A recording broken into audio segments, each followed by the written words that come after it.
Assalamualaikum warahmatullahi wabarakatuh. Perkenalkan, saya Jeli Sapitri, NPM R1H024004. Di sini saya bersama dua rekan saya, yaitu Agnesia Ulazmi, NPM A1H0001. Rashel Inola Impian, NPM A1H024010. di sini kami ingin mewawancarai Bapak Guru Pendidikan Jasmani Olahraga dan Kesehatan. Di sini saya sedang bersama Bapak Suwandi Saputra. Oke, di sini kami ingin tahu Pak, sekolah SD ini SD berapa sih? SD 80 Bengkulu Tengah. Oke, selanjutnya itu akan dilanjuti oleh rekan saya Agnesia Ulazmi. Sudah berapa lama Bapak mengajar PJOK? Saya sudah mengajar itu mulai dari 2021. Berarti sudah 4 tahun ya. Apakah Bapak pernah mengikuti pelatihan pendidikan jasmani inklusif? Untuk sejauh ini belum pernah. Oke, terima kasih atas waktunya ya Pak. Di sini kami sudah mewawancarai Bapak Suwandi Saputra. Untuk info yang lebih lanjutnya silakan ditonton videonya. Kami akhiri. Wassalamualaikum warahmatullahi wabarakatuh. Baik Pak, saya Jeri Sapitri dari Prodi Pendidikan Jasmani Fakultas Keguruan dan Ilmu Pendidikan Universitas Bengkulu.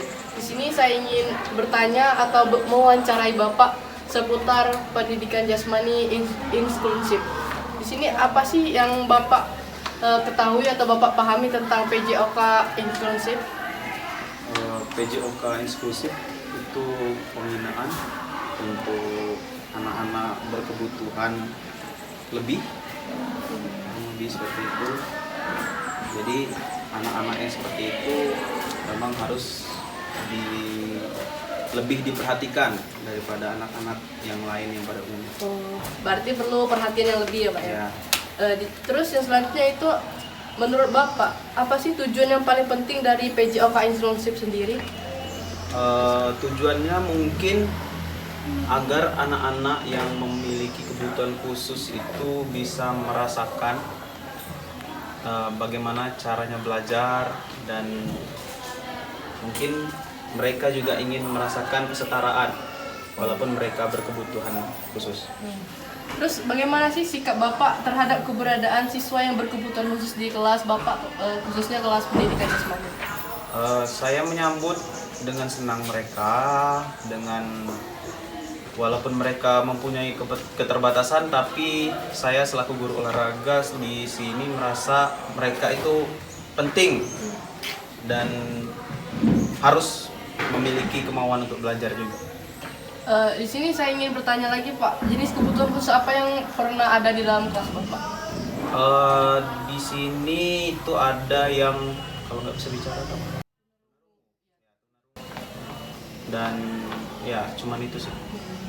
Terus bagaimana Bapak mengidentifikasi kemampuan, batasan, dan kebutuhan setiap siswa berkebutuhan khusus itu sendiri? Kalau mayoritas siswa berkebutuhan khusus itu kan mereka mempunyai fisik yang agak kurang, lemah, dan juga mereka juga untuk daya tangkap dalam belajar itu mereka juga kurang. Jadi di sini saya biasanya itu memodifikasi cara bermainnya, yang harusnya menggunakan bola yang sesungguhnya ini diganti menggunakan bola yang lebih ringan seperti itu. Bagaimana Bapak menyesuaikan RPP agar sesuai untuk semua siswa yang ada di sini Pak? Seperti itu tadi, menyusun kembali permainan-permainan yang seharusnya bisa dimainkan untuk semua siswa, tetapi untuk siswa yang berkebutuhan khusus itu juga bisa merasakan. Misal contoh, lempar tangkap bola. Nah, seharusnya kan itu bisa menggunakan bola voli atau bola futsal atau bola basket yang agak berat.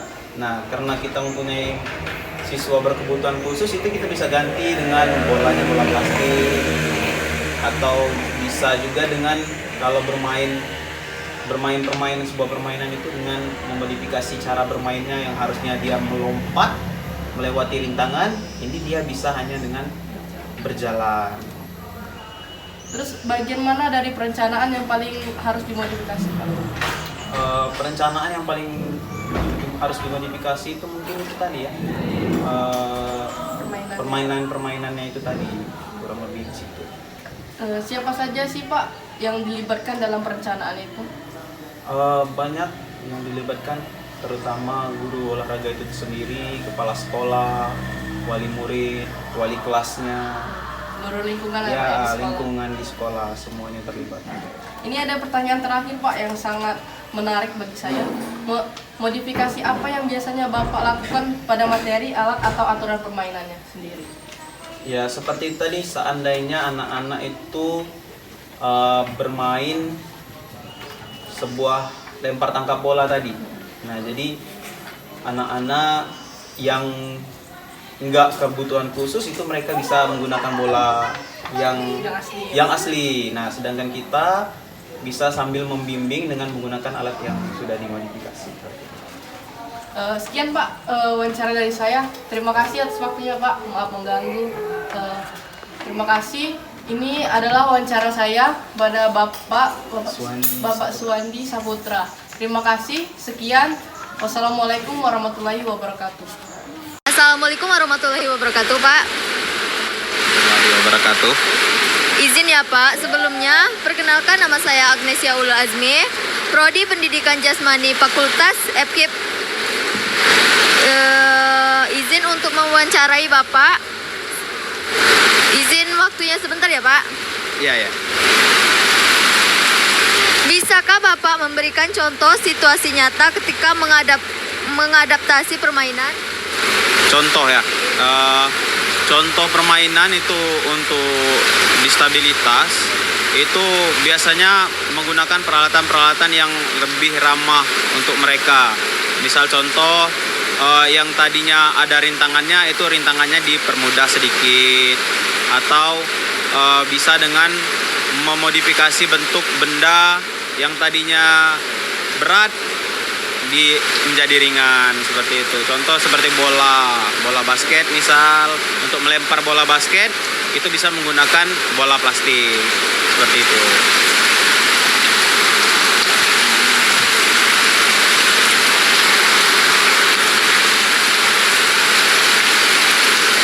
Strategi apa yang menurut Bapak paling efektif dalam mengelola kelas inklusif? Untuk mengelola kelas, sebenarnya kita harus tahu terlebih dahulu tentang kondisi anak-anak yang memiliki kebutuhan khusus seperti itu. Jadi kita harus lebih memahami dan mencari tahu terlebih dahulu melalui wali kelasnya, melalui kepala sekolahnya, seperti itu.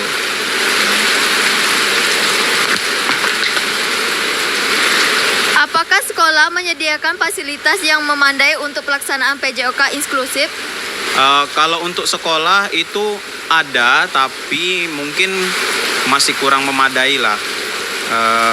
Dan juga peralatan-peralatannya kan udah lama seperti itu, jadi belum ada pembaruan lagi untuk peralatan-peralatan olahraga.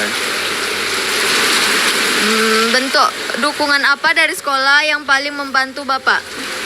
Untuk bentuk dukungan itu terkadang kalau kita membutuhkan sesuatu dan saat berdiskusi cara menangani anak-anak yang berkebutuhan khusus itu biasanya dari sekolah itu menanggapi dengan cepat dan bisa memberikan solusi yang lebih baik.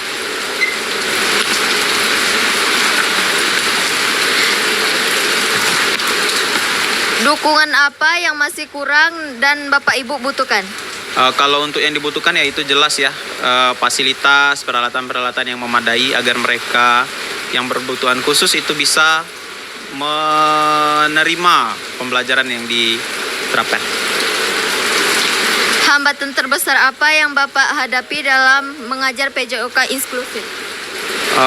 Kalau untuk hambatan itu seperti anak-anak yang berkebutuhan khusus ini saat berolahraga, misal tiba-tiba mereka lelah, bisa jatuh pingsan karena kurangnya tadi informasi di awal ya. Jadi kurang tahu bahwasanya anak ini memang harus diperhatikan.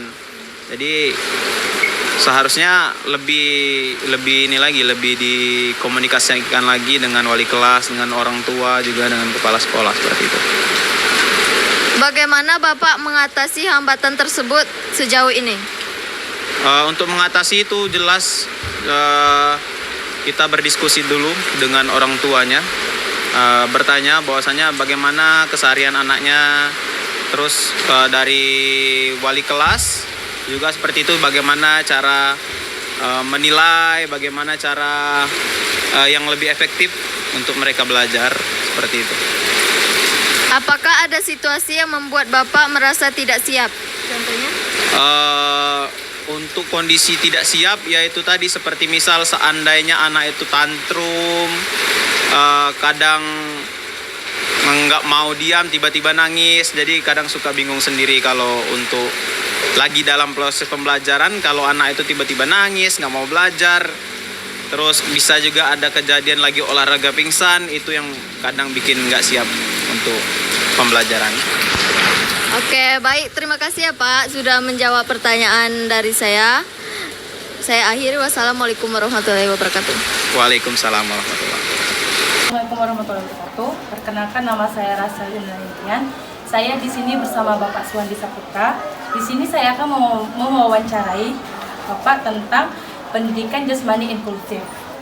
Baiklah, di sini apakah Bapak menggunakan kriteria khusus atau adaptasi? Ya, untuk penilaian itu kita melakukan penilaian yang khusus. Jadi kita melihat dari mana awalnya prosesnya, bagaimana mereka memahaminya, cara permainannya seperti apa, itu semua dinilai. Terus sejauh mana Bapak berkolaborasi dengan GPK, guru kelas atau tenaga profesional lain? Untuk sejauh ini kita selalu berkomunikasi dengan wali kelas, dengan orang tua, dengan kepala sekolah mengenai anak-anak yang memang memerlukan perhatian lebih. Contoh kolaborasi apa yang menurut Bapak paling berdampak? Untuk yang paling berdampak itu mungkin tentang informasi tentang anak itu sendiri, yang dari awalnya kita tidak tahu bahwasanya anak itu memang harus diperhatikan. Jadi diberitahu dari awal bahwasanya di kelas ini ada anak yang memang membutuhkan. Jadi informasi-informasi seperti itu sangat penting. Terus pengalaman paling berhasil yang pernah Bapak alami dalam mengajar pojok inklusif? Untuk pengalaman mungkin dapat melihat anak itu yang tadinya pasif bisa bergerak aktif, mengikuti irama teman-temannya bermain, berlari ke sana ke sini, itu mungkin sudah satu buah prestasi untuk guru. Terus pengalaman paling menantang yang pernah Bapak hadapi?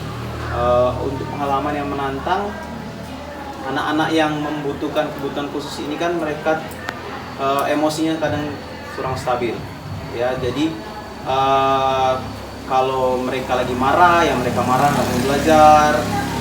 Dan kalau memang mereka berkebutuhan khususnya dengan fisik yang lemah, saat olahraga dia bisa pingsan, mungkin seperti itu kurang lebih. Apa yang Bapak pelajari dan perbaiki dari pengalaman tersebut? Kembali lagi itu dari informasi yang diberikan, yang dicari tahu mengapa anak ini bisa seperti itu. Kalau memang informasi itu sudah didapat, ya kedepannya bisa dirubah lebih baik lagi. Menurut Bapak, apa yang diperlukan untuk membuat pojok inklusif berjalan lebih baik di sekolah?